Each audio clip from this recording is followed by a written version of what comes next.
Coba aja, ada alat yang bisa nampung sampah di lautan. Pasti nggak bakal mati tuh ikan gara-gara sampah. Mau tahu alat apa yang bisa nampung sampah di lautan? Lihat alat yang kami buat. Halo semuanya, perkenalkan kami dari kelompok 1 kelas 09 PRD FITB 2023.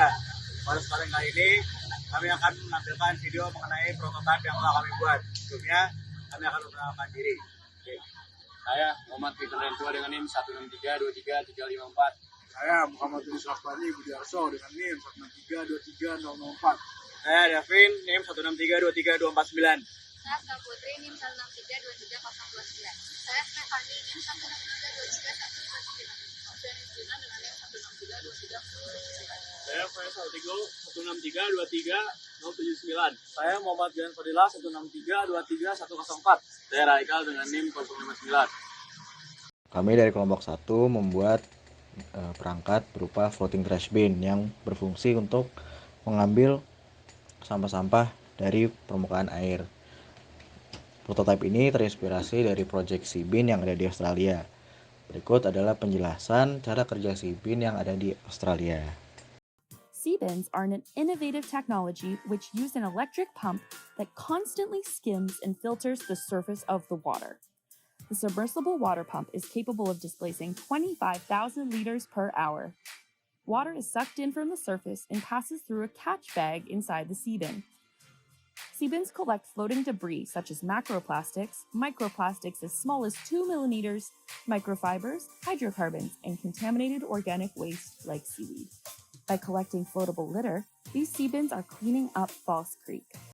Berikut adalah skema secara keseluruhan rangkaian dari prototipe atau alat kami, yaitu floating trash bin.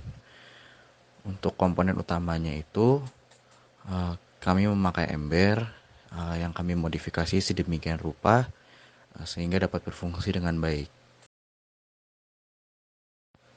Di bagian bawah ember, kami menempatkan pompa air kecil sebagai tempat keluarnya air. Kemudian di bagian atas ember kami menempatkan sebuah ban dalam sebagai pelampung dan juga barrier agar makhluk hidup seperti ikan ataupun biota laut lainnya tidak masuk ke dalam alat kami. Kemudian untuk di bagian dalamnya kami menempatkan mesh sebagai filter air untuk menangkap sampah-sampah yang masuk ke dalam alat kami. Berikut adalah rangkaian untuk komponen kelistrikan yang kami gunakan pada alat kami.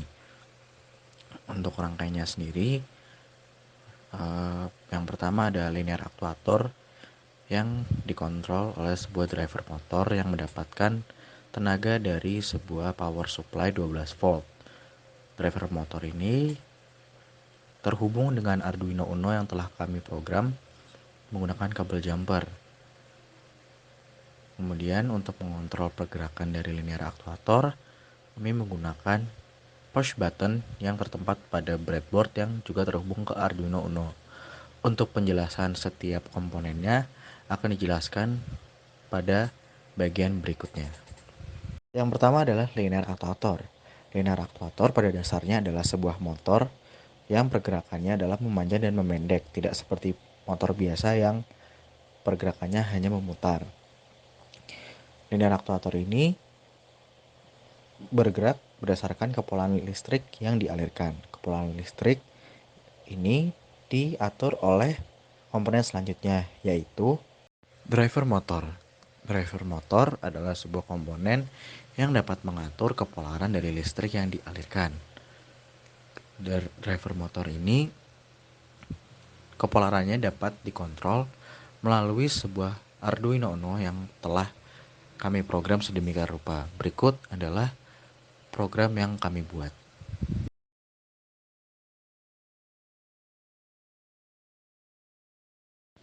Selanjutnya adalah beberapa komponen kabel yang kami gunakan.